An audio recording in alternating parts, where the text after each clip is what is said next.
My name is Pierre Seguin, CAD instructor and support staff for the Engineering Graphic course at the Royal Military College of Canada.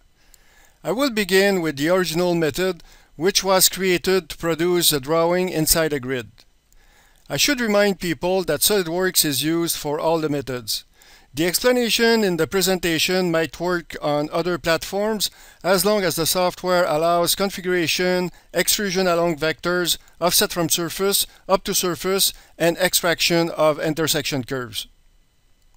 Since the configuration for the oblique projection will be deformed by extruding along a vector, and that both the oblique and normal should match, a conventional approach won't work. So a different strategy must be used. In order to fit the grid, all the depths should always be a normal or true Z distance from the front plane, and the way to achieve it is to use parallel reference plane as can be seen here.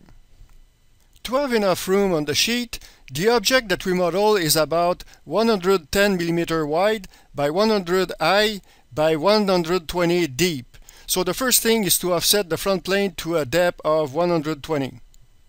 On that plane, a sketch of two lines is drawn. It will control the angle and the receding line ratio. The horizontal distance is an equation that will split the depth in half. A 3D sketch is added to have a line joining the top point to the origin. This will control the direction of extrusion. We are ready to extrude the base block in a normal direction. But instead of blind, the option up to surface should be used to reach the plane that was created to control the depth. The default name of the configuration will be changed to normal and the option suppress feature turned off. Another configuration named cabinet will be added, and again the suppress feature should be off. In this new configuration, it will be necessary to configure the first extrusion by editing the feature.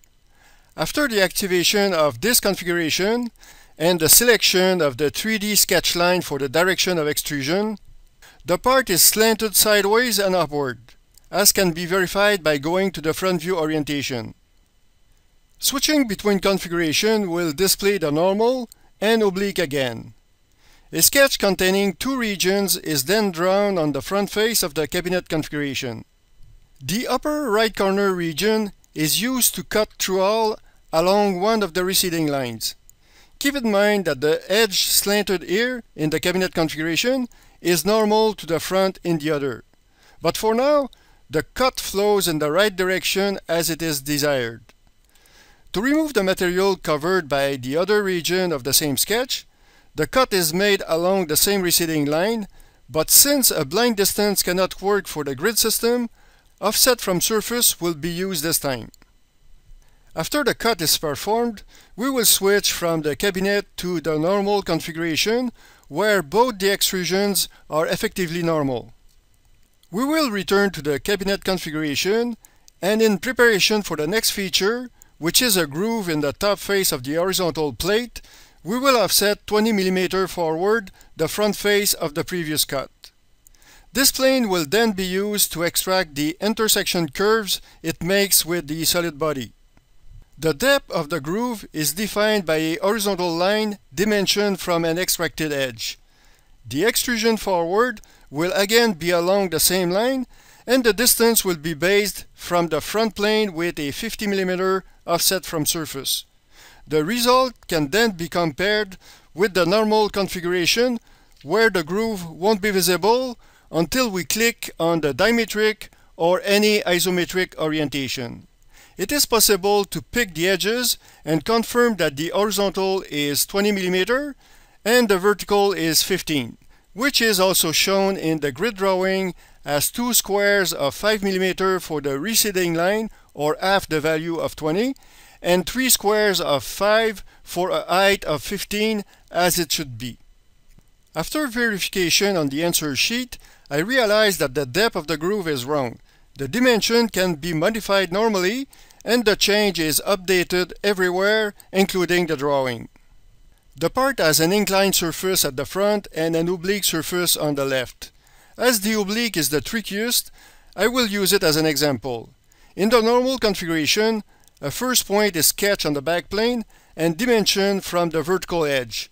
This is important to remember as point-to-point might cause some problems. The second point is placed on the front face and again dimensioned from the vertical edge. The next step is to create a reference plane through 3 points.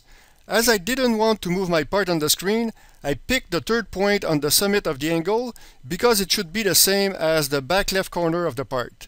With this plane, I did a surface cut, which should produce the expected oblique surface. But the drawing shows that the result is wrong.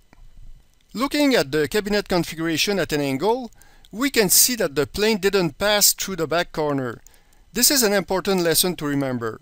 Sometimes it is a good idea to turn off the visibility of sketches that are not necessary. Even then, when I try to modify the feature, the sketch is shown because it was part of the original selection.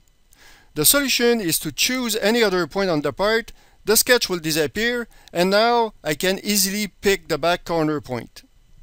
After the update, the drawing confirmed that the oblique face is the correct one. At this point, most of the basic rules have been covered, and a few more steps would complete the part.